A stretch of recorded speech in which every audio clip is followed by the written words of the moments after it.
He didn't make it today either, huh? Oh yeah, Manohar. I don't know. Is he might still be in India. Yeah.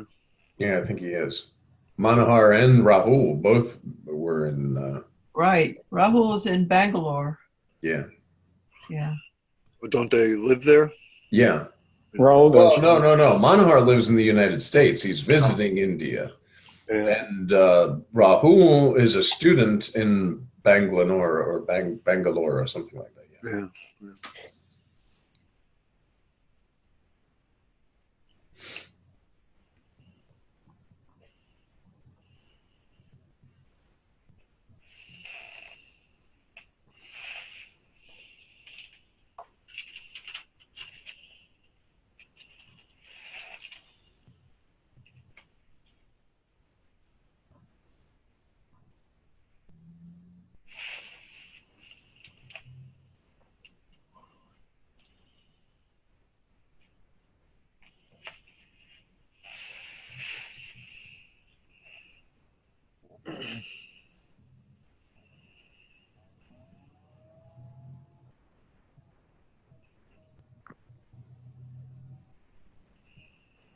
Yeah, I'm still reading The Ultimate Truth, and every night I read another chapter or so. Good, good. I don't know. Is there some kind of transmission in that, do you think? Because it feels like, oh, it just feels like I don't know, something seems to come across when you're reading it. Yeah, well, like Maharaj says, you're reading the reader. It's the reader's story. And Yeah. the presence in you is recognizing, it's a recognition in the projection. Oh, it's my story. Yeah. And it's getting deeper and deeper and deeper. You're continuing to do mantra, and now these words are coming alive because they're coming from inside yourself. Yeah. And that's really great to, especially remember Maharaj says the books, when you read them at the nighttime and then you put them away and you like mantra yourself to sleep, or you just go to sleep, it continues because the selfless self isn't sleeping. So that you're impressing just before going to bed continues throughout this whole kind of selfless self doesn't sleep. Right. So, it continues to impress. Right. This is very good. So it's running in the background, even though there can be dreams coming up that don't have anything to do with that. Exactly. Well, you could also start to see your dreams incorporate a lot of times of some of the teachings, or maybe just situations in your dream where you see yourself speaking, because that's selfless self using the instrument of this kind of illusory body in the dream state, which to the selfless self, dream and waking is the same. It's using the same consciousness to project on presence. So with this kind of impressing, you may, without even knowing or seeing your dream, you may be actually like kind of teaching yourself continuously throughout. It's very great. I did have, well, this didn't happen real recently, but I had this dream where I was looking out at a city, and it was like all these like marble buildings and everything. And the question came up, is this real? There you go. See? And the mind said, oh yes, of course it's real. And I was like, but at least I asked the question. Exactly. Exactly. And that's impressing your selfless self with reality rather than illusion. You're already starting to be able to viveka, or whatever, discrimination, automatic, spontaneous discrimination between reality and illusory thoughts, illusory passing things, illusory form world, remaining with your selfless self, discriminating between the true and the false. And it's become ingrained in your selfless self, so that whether it be waking or dreaming consciousness, it's being impressed. This is very great. Yeah, it seems like there's a lot of hammering. A lot of hammering has to happen. Yeah. Well, and ultimate truth is, it's literally, he must say in every one of those sections, you are not body, you are not body, you're not going to remain the body, you are ultimate truth. There's nothing except your selfless self. Over and over and over, hammering. They ask a question of some sort in ultimate truth. The answer is, You are not body. You were not body. You're not going to remain body. Body's not your identity. You are ultimate truth.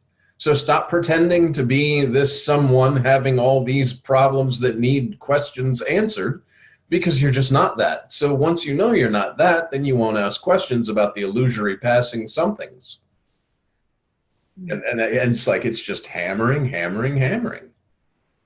Right, but the repetition goes with the fact that it is simple, but it isn't. It needs to be repeated over and over again because we overlook the simplicity of it, and we tend to be seduced by the mental analysis and comparisons and all of this and that, because the mind is kind of addictive. I mean, I've been addicted, for a long time. It's like getting over the addiction to the mind. Exactly. And you're not supposed to be reading it to figure it out. You're reading it to feel your presence, to read the reader, like Maharaj has said. You're not reading it to sit there and read and then say, okay, so ultimate truth and the presence, but then this appears. No, it's hammering, hammering, hammering. Yeah, he talks about don't get into mental analysis. Like, exactly. What did Ramana Maharshi mean when he said this? Exactly. It gets into the analysis, and you don't want to go there. Exactly, because the master was just speaking. The listener and the speaker are one, and that message was being conveyed from the selfless self to the selfless self. It really doesn't matter the words. It's that flow, that recognition in the projection of, speaker and listener are one and the same. And all around in a roundabout way, everything that's said is in that bubble of consciousness and absolutely has no value whatsoever. The only thing that has value is to identify yourself in a real sense. So how do you identify yourself? Every master says, accept your selfless self. There's no God, no Brahman, no Paramatma, no master, nothing is there. So you're impressing that reality. The illusory discussion and the kind of talk and the bantering and question answering thing is all occurring in the bubble of illusion. And as Maharaj says, it's completely meaningless. What has meaning is to identify yourself in a real sense. And then as you're identifying yourself in a real sense, the speaker and listener are one and the same. The recognition and the projection in the books, in the speaking, in everyday everything. You're constantly, when you're bowing to the masters, and that recognition and the projection, because that's the only thing that you're going to know when it's time to leave this body, that, oh yeah, I'm this formlessness. I know myself in a real sense, whether body is here or not, I am. Okay, so, but all the talk and all the life and all the activities and all the sadhana is occurring in the bubble of illusion and will just disappear. The only thing that really will remain is in the last moment,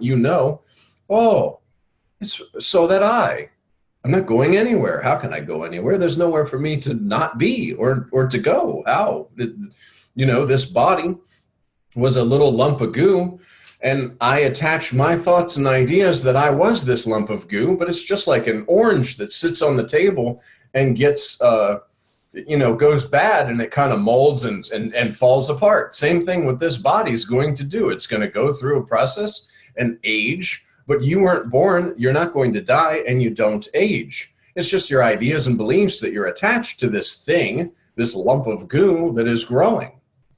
And that's it. But you're not growing. You're not learning, you're nothing, because all of this is just in that bubble of illusion. So in the moment, you do what's in front of you and you enjoy yourself and you have a good time with your family and your job and all this kind of stuff. But you take everything lightly because in the end, it was nothing. It was something that appeared in the nothing that you are.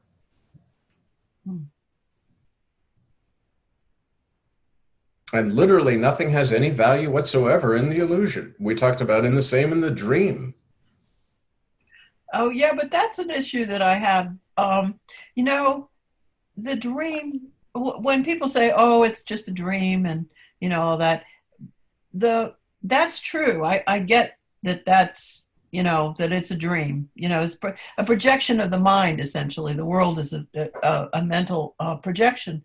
However, it does not mean that it is insignificant. because what I understand is there are so many pointers. I mean, Ramakant, he was in the dream.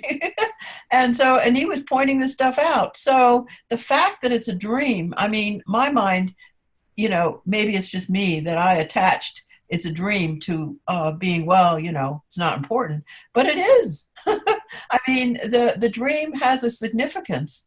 When we think of the story of the Buddha, the story of Jesus Christ, those were significant dreams. But when you leave the body, these are all finished, because that only occurred in the consciousness. And that's in this world that we call a world is your own consciousness. Everything that's in it is in your own consciousness. And when that consciousness is no more, because this body form is no more, then you are. But all of the bubble of illusion is just, it's finished. It never was. There wasn't ever really anything. Nothing has ever actually happened. You are, this consciousness appeared to you through a sense, and then this entire world. But the world is like your dream. It's not from the individual. But if you're thinking of like, my mind is overwriting the things and this and that, that's from the individualized point of view and perspective. But the truth is the world is the dream state, everything that's in it. Your body and your life and everything that's happened in it, when you, the selfless self, wake up from this illusion, it is no more. But it never was, so there's nothing missing.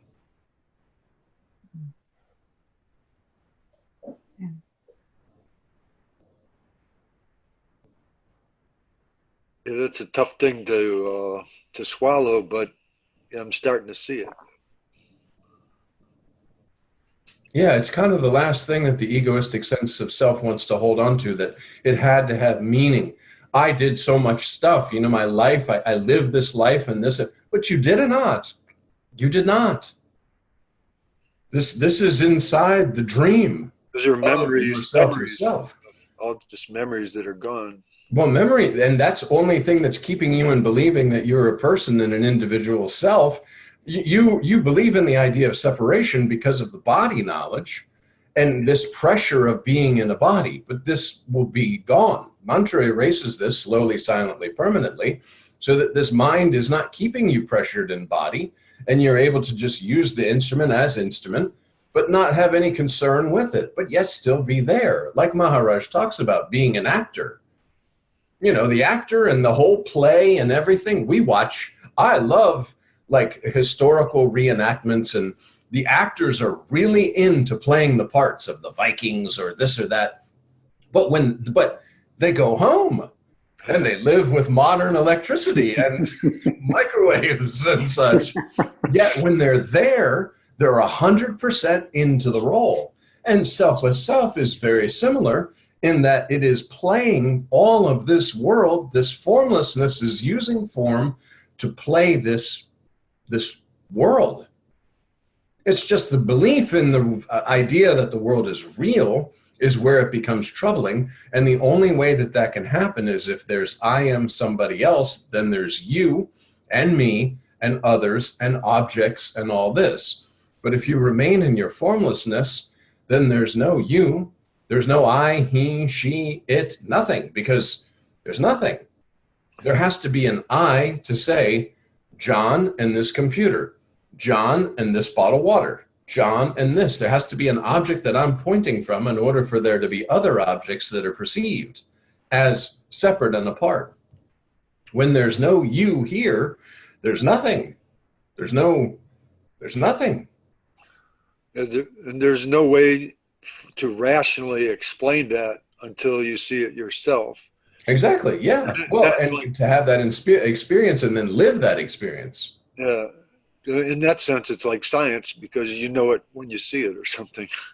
Well, you're impressing your reality. That's why mantra and all these sort of things, when you would take the touch and jump out into the illusory world, you remain with your selfless self. You watch this transient thing, as all things are, pass, and you realize, oh, I didn't jump into that. And then that impresses more and more that it's not needed to take the touch of every little thing. Like Maharaj talks about jumping in the river and following every thought. So that's actually one of the flaws in science, is it thinks that what it observes is real in itself.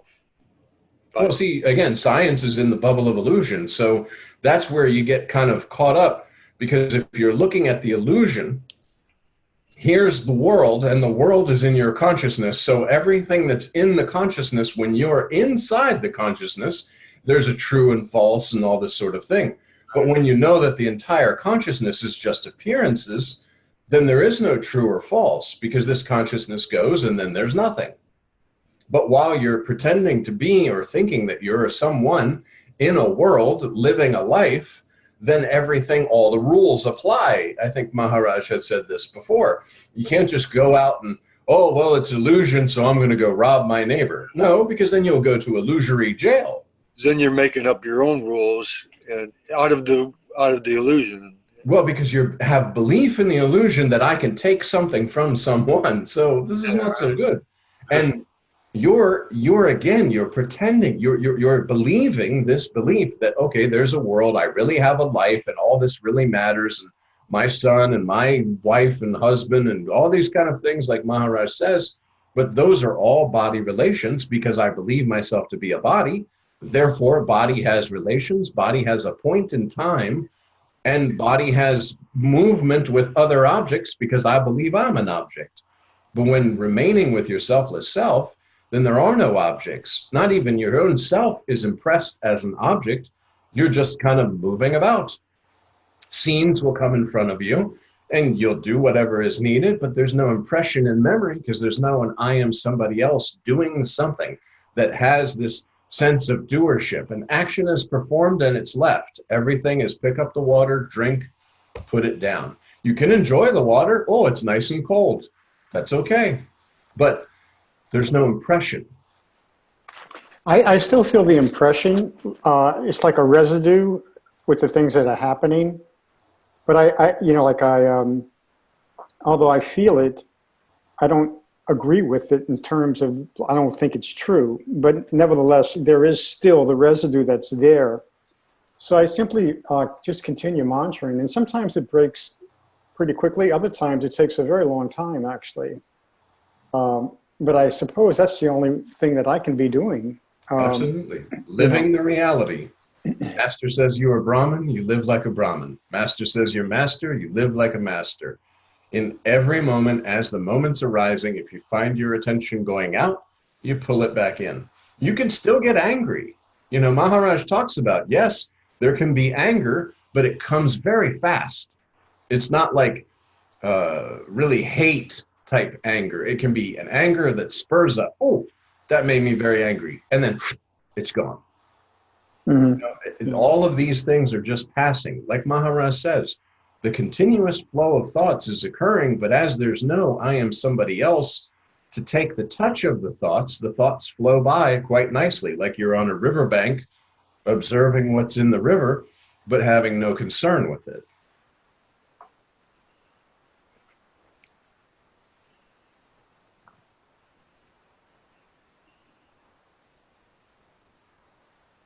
Because the highest truth is everything's illusion. Everything that's happening in your life is absolutely illusion, and there's no need to take the touch of it. If somebody comes knock on the door, get out. You know, we're repossessing your house, or we're doing this or doing that. It's a very traumatic thing, but immediately you impress, this is just a mantra. I'm going to remain with mantra, and this is absolutely illusory. Because it'll all come and go. And think about times in your life where you got really, really stuck in a corner, and it just evaporated, and you just kept moving on. You're still here. You've probably gone through many, many, many, many challenges to be here. And now, remaining with your selfless self, you can go through those challenges without creating an experiencer that's experiencing the challenge.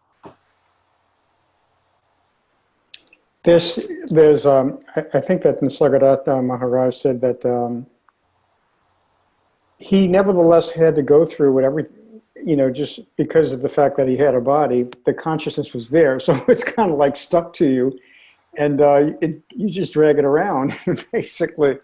Yeah. And you feel the effects. Sometimes it's very, like you feel very good. Sometimes you don't feel so good, and so forth and so forth. Then, in his case, for instance, he was ill, with a really serious illness, and So basically it's kind of like it's stuck to you, and you just, because you're in a body, it's going to be there, and so basically it's, I think that, I don't know, Maharaj says very frequently, have some courage, have some courage. Absolutely. And I think that's what he's talking about, I presume, I mean, there are many ways you can interpret that and apply it to many different types of examples, but have courage to remove yourself from the illusory safety. Yeah. You have built all these safety things around you that are in illusion, where you feel safe and comfortable with the illusion. Have courage to break free of that. I don't know what's going to happen in the next moment. I'm going to put my foot forward and we'll see. There's no mind, ego, intellect that's sitting there interpreting. Have courage to step forward, to live spontaneously. Really live spontaneously, because that's the reality. The only way you don't live spontaneously is when you allow mind, ego, intellect and identify with this I am somebody else having these thoughts and planning these things. Yeah, he says that in Ultimate Truth, basically that that's the main problem that most people, that everyone has. Primarily, it's wanting to hang into those, those comforting concepts that they have that make life, I mean, they're willing to compromise and sort of live that kind of, it's good enough kind of feeling, Exactly. Yeah, I'd rather be me feeling the sense of presence than to just surrender and be the presence without a sense of me. Exactly. And because then, like we talked about just now, okay, it's all illusion, but the mind wants to say, but I did this thing and I did that. None of that matters. And then that's the egoistic train of thought. It's not the reality, but it's impressing well, if that didn't matter and well, then I guess my whole life doesn't matter. I should just sit in this chair and do nothing. But that's not actually the reality. That's the egoistic kind of intellectualizing of the reality. That's kind of like the subtle ego, I think, at work. It's really very subtle, but that ego's there, so you just got to keep hammering away. I mean, basically. Exactly. In each moment, as any I am somebody else is coming, we have mantra and master. You can visualize master. You can listen to if you're reading the book throughout the day, a phrase may come in. Oh yeah, illusory world. You are not body, you were not body, you're not going to remain the body. Because I start to get a little irritated, let's say, in the line at the grocery store. Excuse me. And many people are there and they're pushing and shoving. And then master comes in. You are not body, you were not body, you're not going to remain the body. Right to mantra. Okay. And then that passes. And then you, the selfless self, sees, I did not have to take the touch of this. And just like that, when Nisargadatta Maharaj talks about waking up in the morning, the glimpses of I, as Ramakant Maharaj has said, just I, just I. How long can you go through this day with just I, just I? And when you notice that it's something on the I, mantra erases that something that's on the I that is actually nothing, because it's any something is appearing on the nothing and is illusory. And that's why go ahead. A lot of times, when I wake up, I can be in a very, it's not like a real peaceful mood. I have to, sometimes I wake up with anxiety. I wake up disturbed. Sometimes the dreams that I have are, there's a certain kind of struggle that goes on in them. And when I wake up, there's that residue there. But then when I do sit down, because I do I meditate when when I get up in the morning. That's what Maharaj recommended, and it works best for me actually to do it in the morning. That just disappears pretty quickly. Then all of a sudden there's this real deep sense of just presence, basically. But so I don't have the I am feeling as soon as I wake up. Sometimes it's kind of like you do until you occur, until you wake up. Yeah. When you're just waking up before the machine of I am somebody else and thoughts and all of that, when you're prior to beingness, is when you're actually waking up, because that wakes up was continuous. Otherwise, it wouldn't have a waking state. So prior to beingness is as you're waking. Now, it may be a very short time before mind, ego, intellect comes in and world comes in and problems and anxiety and all that. But the true waking, that wakes up, is your selfless In the self. selfless self, right? And then the gears start. So it may start very fast, but there is a gap, because it's like selfless self is the one that never sleeps, that is allowing something, this egoistic sense, to wake up, and then allowing this egoistic sense to go to sleep. And then in deep sleep, not knowing anything, as in the natural state. I had a few big struggles this, since we spoke last. And the other day, like I got up in the morning and, I sort of meditated, and I went for a walk along the levee here in New Orleans. We're very close to the Mississippi River, and they got just a very nice place for walking along the levee. So I went walking in, Maharaj says, demand answers from your inner master, or ask questions of your inner master, or dialogue with your inner master. So I started doing that. And, it really was a bit surprising, as he says it would be, in this book. The word that came to me was dope.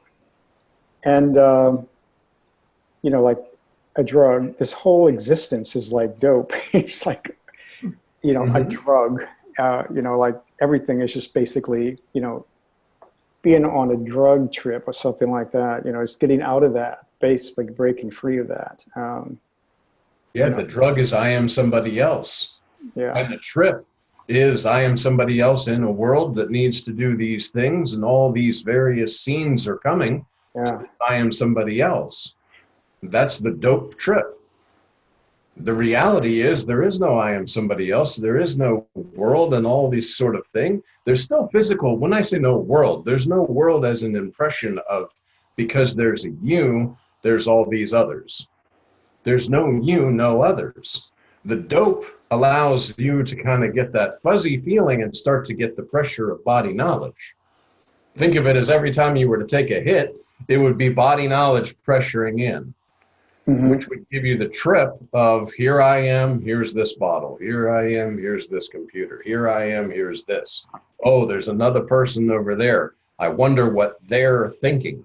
And then I'll think what they're thinking before they even come, because that's the trip, because I am somebody else. But if I don't take that hit, and as that hit wears off, that pressure of body knowledge is no more. I'm kind of, oh, okay. Now I'm kind of free of that body knowledge. I can just die, just die, just die. Then I take another hit.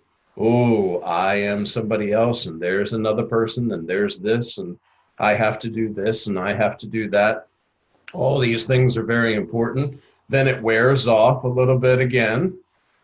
Oh, space, freedom, sky. Then I take a hit. Body knowledge, pressure of body knowledge. Where am I? What am I going to do? I have this life. I have this. Why isn't the spirituality working so well? Why, now that Maharaj is dead, what's going to happen? And where's the ashram and this and that? And then that wears off a little bit more. Space. Just die. Just die. And you keep going through that, basically. It's like breaking it down bit by bit, piece by piece. Exactly. And you may go through the same thing over and over for a very long time. And then, each time you get a little smarter, Yeah. Exactly. Because then it's selfless self, and it's reverse.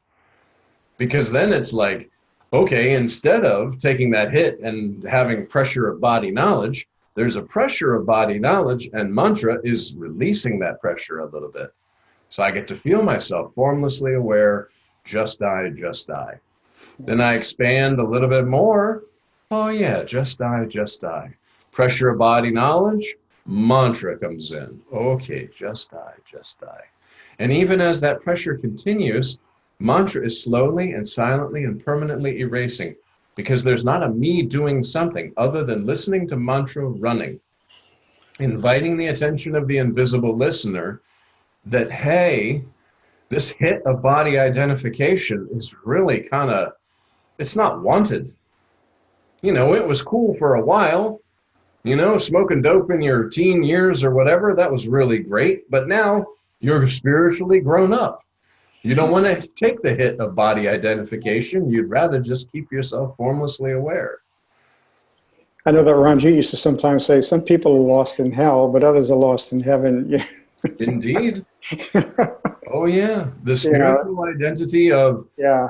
I'm so spiritual and let me be vegan, like Maharaj talks about, let me be vegan and let me have this and let me wear these garlands and grow long hair and grow a beard.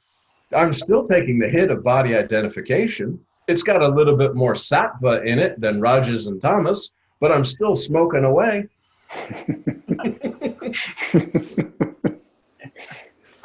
That's good.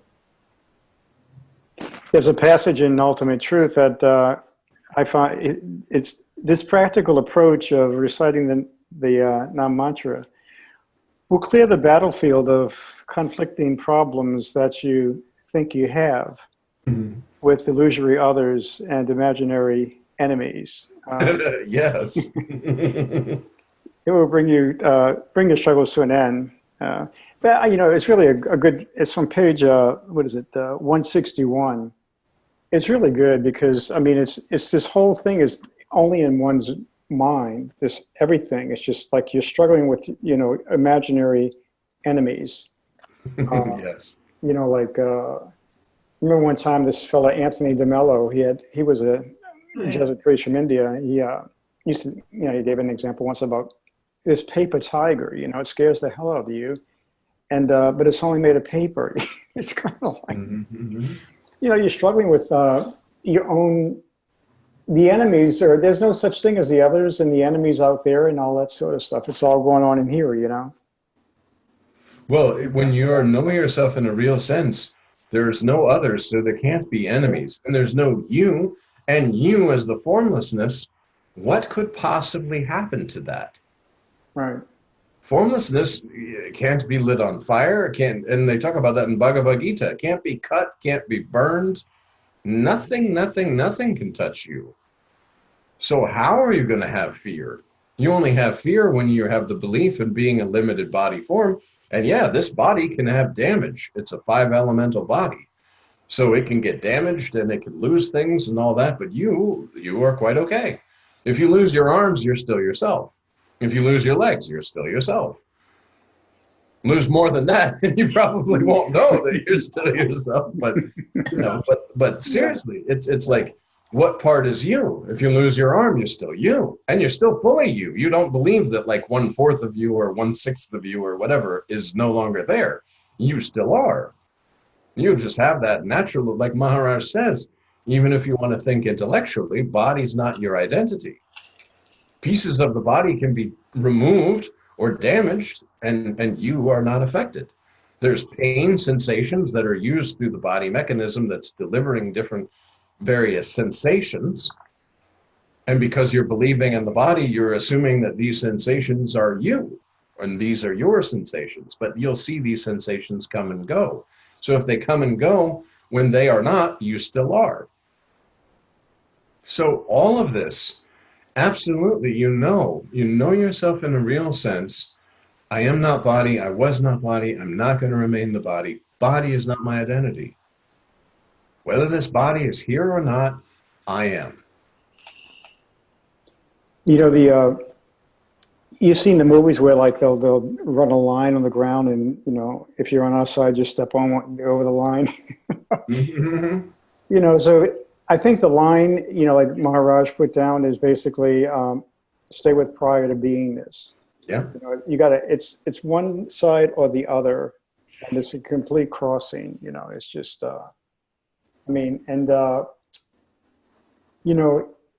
That really to me is the whole thing. It's just that basically, and like when I do meditate, I really kind of like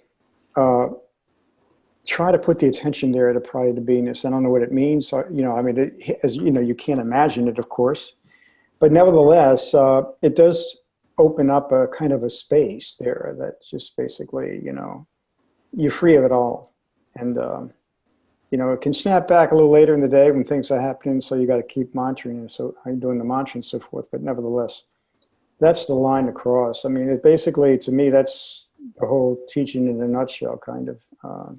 Yeah. You know, staying with prior to beingness. That's it. Staying with This- prior to beingness yeah. and knowing that the entire world is arising from that. So your seeing is that, like we talked about, you're remaining prior to beingness, and the seeing is arising from that. From The that, seer is correct. All the seeing is illusion because you're prior to beingness. You remain untouched with this world that's appearing on your spontaneous presence. right. But it's also the beyond the thought level, because you're the observer of the thoughts coming up. So it's like, it's not that the thoughts can't come up, it's that you find yourself habitually giving them attention. And so Yeah. there's significance. Prior to beingness, the thoughts won't make sense. That's what that's what we talked about mind can only produce thoughts in form, about form, because mind, intellect came along with the body. But prior to beingness is before the body, prior to everything, prior to you don't know yourself. There's nothing to know. You're just there. Prior to beingness, before any of this mechanism of mind then is so far removed, because this world is form and you're remaining prior to beingness, prior to even a concept occurring that you are in form. You don't even have the concept of form because you have no labels in prior to beingness. Well, is that the same as deep sleep then? And again, the prior to beingness is prior to any concept of any kind, any labeling. There's no labeling because there's nothing. So even to say deep sleep, you'd have to say, okay, deep sleep as it relates to what? But there's nothing to relate to. You're prior to beingness. You don't have a you to relate to. There's no I, he, she, it, nothing. There's no thoughts to relate to. There's no mind to relate to. There's no world to relate to, because you're not even relating to yourself. You don't know yourself. You don't know. And that's why Maharaj says, knock, knock on the door. You're formless. Your formless self has no idea about anything because you don't know yourself. Seems like that's a pretty deep state of meditation to get to that point. Well, that's the natural state when you're not paying attention to the illusory things that are appearing on your presence and trying to intellectualize them or label them. Because when you remain prior to beingness, you remain prior to mind, ego, intellect, prior to the ability to label anything, because you're in a no-knowing nothing. I think the subtle ego fears that greatly too, to be in that place, kind of. It sees it as a void from the position of body and mind, and nobody likes this void. But then there's the witness of void, because you're on the other side of the void. The void is appearing on your spontaneous presence, and the mind is interpreting the void because it's in that illusory state of something appearing on your presence, where you're remaining prior to beingness. Yeah, that's like the example you gave with the, like close your eyes and then, you're still seeing things, the mind is there, and then there's this thoughts cease, and then you got the void, and then there's a witness of the void, basically, right? Exactly. Yeah. Exactly. And then when you open your eyes, you're seeing everything, but you're remaining prior to beingness. Prior to any of the mind's activities, prior to any labeling, prior to anything, prior to even knowing yourself, there's nothing to know. And that's why Maharaj says, no knowledge is knowledge, because there's nothing to know. I haven't acquired anything because I have nothing. How? There's nothing. I have an empty basket that I'm putting knowledge into, and it's bottomless. And I'm acquiring what? There's nothing. So not knowing myself, I can't know anything other than that. And I remain there. And still, then that's the actor on the stage. That's the actor behind the guy who's playing whoever he's playing. He's untouched by the villains that are in the story, or the good guys in the story, or whether the guy is rich in the story or poor in the story or whatever. He's the actor. This is this actor which this is being projected on, and remains untouched. Like we talked about in the Vikings guy, he goes out and he's doing this Viking stuff, and you see him in the boat and he's battling people and being a bad guy and a good guy and all this. But the actor goes home and just enjoys microwave and has soda on the couch and all this, because the actor, the role he's playing is appearing on his spontaneous presence, but he's behind and is totally unaffected by all of it. He doesn't go home and say, man, I really should have killed that other guy or whatever because we let him get away or whatever. Yeah. Who cares? He's totally unaffected because he just remains with himself. He knows himself as the actor playing the role. In the sense that you say it doesn't, selfless self doesn't know itself. Correct. And that makes me think that, well, actually, it is similar to deep sleep, because deep sleep doesn't know itself either. But see, then when you come through deep sleep, there's something that's continuous that goes sleep, deep sleep, and then waking. So there are states that are appearing on that presence. But in your selfless self, truly, this, again, we could talk about how Nisargadatta Maharaj talks, absolute everything, consciousness, this bubble, which is everything that we're seeing and doing and talking and all this kind of stuff. That's that bubble of illusion, that bubble of consciousness. You're believing it to be real only because you've taken a role in the movie and said, I'm this person in this movie doing these things. But in truth, you're the actor at home who has nothing to do with anything. Including deep sleep.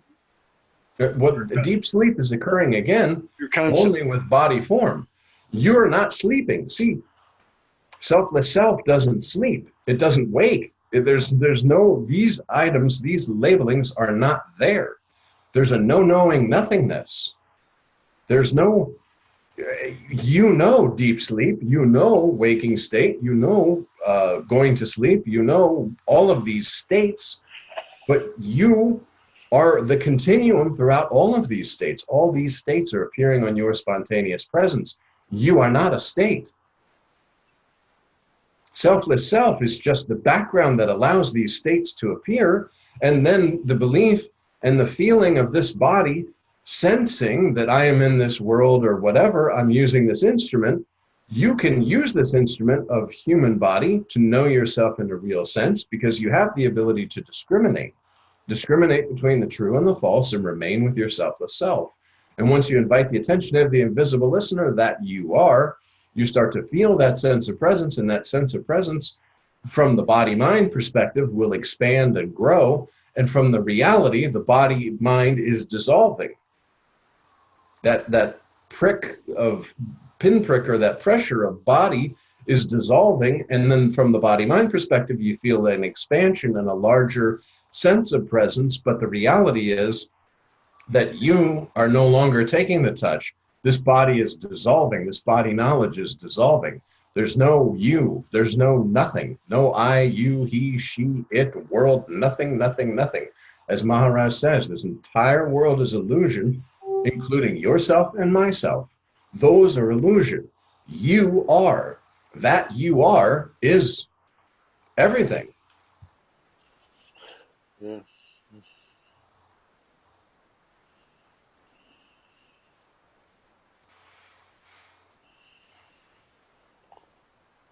Far out. But it seems like the state of, I don't know, what you call it, the beingness, prior to beingness, would be boring. I don't know.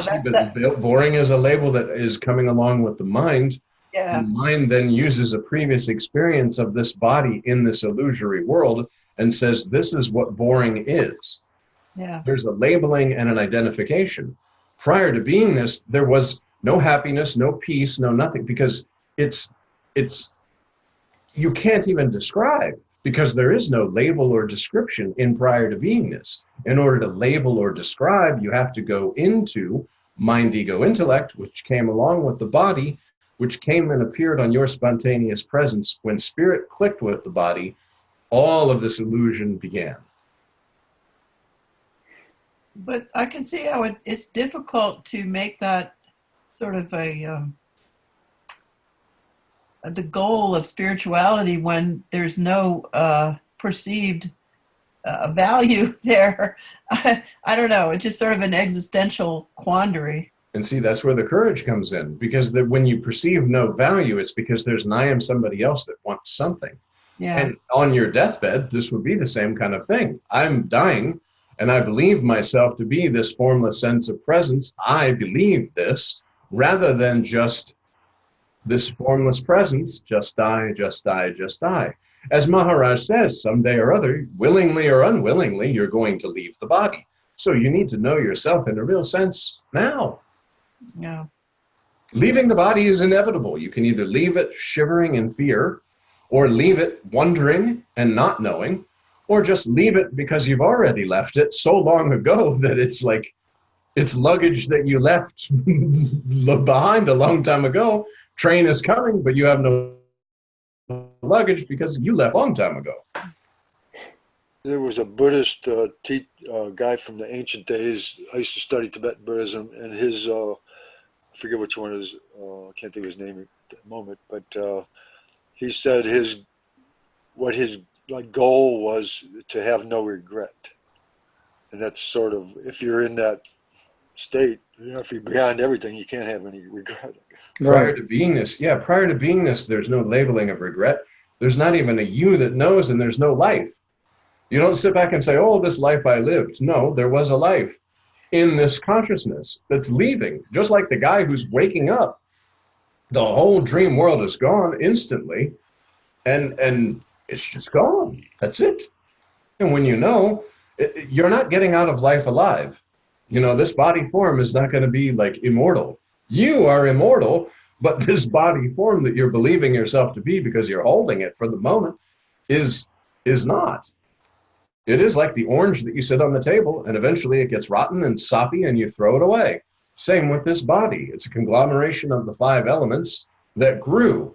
And as it was growing, you were believing yourself to be, with conceptual belief that I am this body, you believed yourself to be growing and aging and dying, but you're just attached for a time. And that's why knowing yourself in a real sense is so important.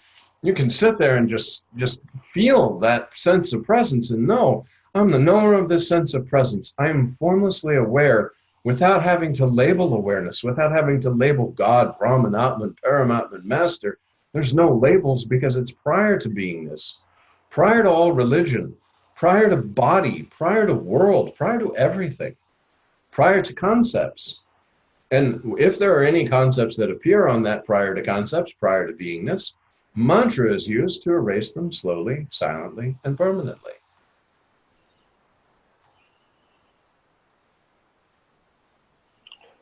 The one thing, though, is that prior to getting a sense of what's going on here, me and many others that have not familiar with these teachings, they, in a sense, don't yet have a chance to realize, to notice the possibility that it is possible to be free of concepts like, or you don't have the chance to have the courage because you don't even have any sense of what's there besides what we normally think. You know what I'm saying? It's like you don't have. Again, the guru is not a person, and the internal kind of something that stirs that says I want to know myself, or I want knowledge, or I want to know. All of this is for you, like these books and such, everything will guide, because the guru is not a person. The guru is the formlessness that you are, and inside the bubble of illusion, you're waking yourself up. But because there are no others, everything is just a storyline. And it's not sad that some people are still caught in their world or whatever. Forget about the people, because you are those people. Yeah. So all of this, it's just like in your dream. When you dream, you see an entire city and all this kind of stuff. You may see a homeless man sitting on a grate that's freezing cold and won't make it through the night in your dream. Yeah. But no one's dying. No one's suffering. It's just a dream. That's so weird. And all of it is occurring on your spontaneous presence. And once you know yourself in a real sense, all this worry about others will disappear because there won't be a you worrying about others. There will just be this selfless self, this formlessness that knows that everything that's occurring inside this form, inside the formlessness is the form. I guess you call it like the unmanifest and the manifestation. All of manifestation is occurring in unmanifest. And you know the unmanifest through the sense of presence as it manifests as this sense of presence in the manifestation. So there's nothing. So all of this that's occurring, it's nothing. And that's conviction. That's conviction to know. I mean, to really get to know that. Actually, What about when I'm talking to somebody and they start to get? I'm explaining this stuff to them and they're starting to get it. That's still me, I guess. It's like me in them that's starting to get it. It's like not like me explaining it to them. It's like me in them. And remember what we talked about. You can easily do this very quick exercise of thinking about this sense of presence. If you pull it out of a body, it's dead body. The presence is formless. It's everywhere, correct? Mm-hmm. So if you were to pull it away from this body that you're speaking to, that you're believing, that you're teaching, it's a dead body. So it's yourself. It's that presence that's in that body. Now, there may be conceptual layers appearing on spontaneous presence in that body form. Who knows? You only concentrate on yourself, because once you know yourself, there are no others, because there's no you anymore. There's no position to take.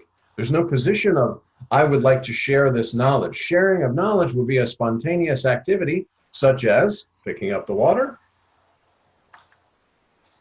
putting it down, sharing knowledge. Sharing knowledge because there's no one here that's taking the position of a sharer of knowledge. They're speaking that's being listened to as it's spoken. That's a good way to put it, I guess. Right. It's like selfless self talking to itself. Yeah. Without even the position of being selfless self. Yeah, exactly. Yeah. Just speaking.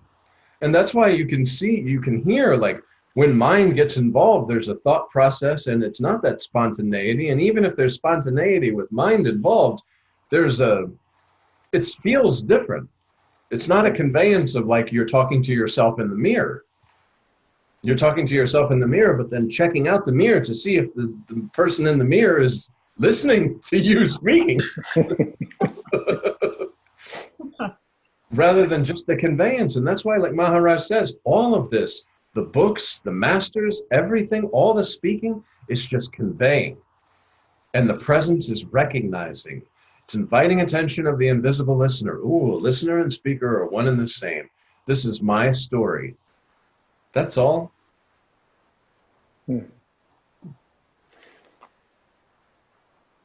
And Maharaj, in our entire lineage, lets you know, that with this mantra, it is absolutely possible to know yourself in a real sense and, quote, be realized, enlightened, whatever you want to talk about it, free of conceptual beliefs, free of mind, free of intellect, free of ego, free of form, free of body, free of world, free, without the concept of freedom. I guess Nisargadatta Maharaj's book, Beyond Freedom, because you're prior to beingness, before the concept of freedom has arisen, and before this can be then judged by what is freedom. You know, the Google search that this mind does of this is freedom, and then it looks and compares the current and the past experiences to how free am I in this moment, rather than just free. And the mind doesn't know what freedom is, does it? Well, you can Google freedom and find out. And then you sit there and you say, well, am I free? Am I enlightened? Let me look at enlightenment on Google. Okay, enlightenment, these are the symptoms. Like Maharaj says, these are the symptoms of enlightenment. Okay, how do I measure myself? Okay, I think I'm very patient, I'm very tolerant. until someone really gets on my nerves. But see, the idea is there's no you, so there's no patience, no tolerance, no need for any of this, no need for happiness, nothing. These things can be spontaneously in the moment. There could be happiness or sadness or peacefulness or whatever, but all of these are appearing on your spontaneous presence. The one that's feeling all of these is providing, you are the selfless self that's providing the power that's feeling these feelings as they're flowing by.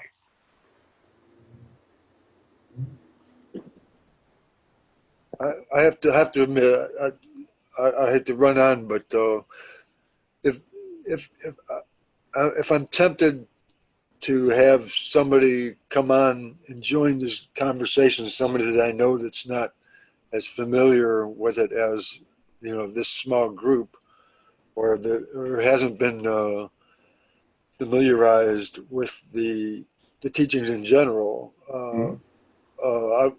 I'm hesitant to have somebody like that because they just wouldn't understand. And Well, again, because that's taking the position of knowledge and knower. When the selfless self is speaking to itself, it speaks on the exact level of its understanding in the moment, because it's spontaneous speaking. So the question that's being asked, the answer is appearing as the questioner is asking. So they might get something out of it no matter what then. Of course, everybody, anywhere, all the time, because it's your own selfless self. Yeah. And it depends. Like, there are people in the quote away from this, you know, who haven't known Maharaj or whatever, who will dialogue about religion and things like this, and the selfless self is speaking to itself at whatever level it happens to be. It really doesn't matter, because the truth, the highest truth, is that all these religions are coming to a state where that presence is going to be felt, and you're going to be guided by that presence until you feel or you come to a form of a master that is that presence in form that's then teaching you further to release the concept of form, because now you've met this formlessness in form that says you're formless. All the religions, like Christianity, is having it talks about being taught by the Holy Spirit.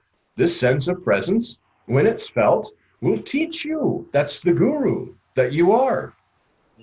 This presence, when you sort of surrender to it and allow it to be your guide, is very pleased. Like Maharaj says, the bhajans, the meditation, all these things are pleasing to selfless self. And so you can talk to somebody who's from Buddha or Christian or whatever, because these are all the basics, the building blocks, so to speak, of the conceptual belief that leads you to being in a concept-free kind of being, just I.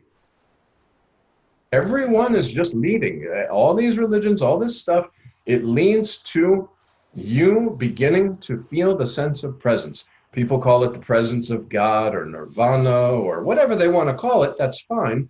But it's just a sense of presence that when you begin to have this sense of presence, allow this sense of presence to come in and guide you, that's the guru.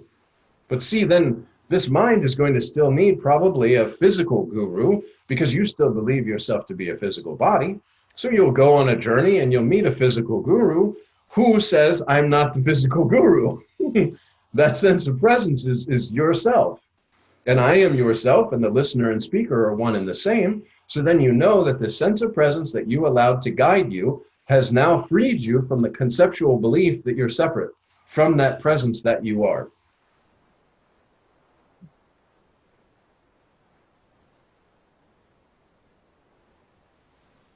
That's it. I think it's about the time.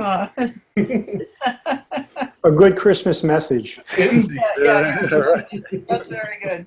I think what you just described in the Christian tradition is called the indwelling of the Holy Spirit. Sure, right. There you go. Except that I never knew what that meant. I was like, is the Holy Spirit in me? And I didn't realize that I'm in the Holy Spirit. It's not inside. I thought it was something that was in the body. I didn't understand that at all. The Holy Spirit is just a feeling of presence labeled as Holy Spirit. And that presence is the guide. You know, Jesus talked about when he told his disciples that Holy Spirit will come to you and it will teach you all that you need to know. All that you need to know, right. And this is the truth, because that spirit, that presence is in all. And as soon as you begin to journey down this road or discover this presence you're guiding, and you'll come to a time where you meet this presence in physical form that tells you, yes, the presence is not physical form, nor are you physical form, and you are that. Yeah, it seems like, for me, it's like this process of digging deeper and following the thread and finding out, okay, what is it actually? And digging and discarding. Yeah. Everything that you find, you remove. And wherever you are in this moment, you've removed the thought of the last moment, because there's no thinker, there's formlessness, no place to put anything, the empty basket that you keep putting knowledge, and it just keeps going. And you keep in the moment spontaneously being led by this sense of presence and by all the bhajan and what Master says of doing mantra and remaining with your selfless self and having the courage to step forward in the moment rather than getting upset and taking an I am somebody else that has a position. Remove that I am somebody else with mantra and remain formlessly aware. Allow the scene to pass, because the scene is illusion, the seer is the reality. Right.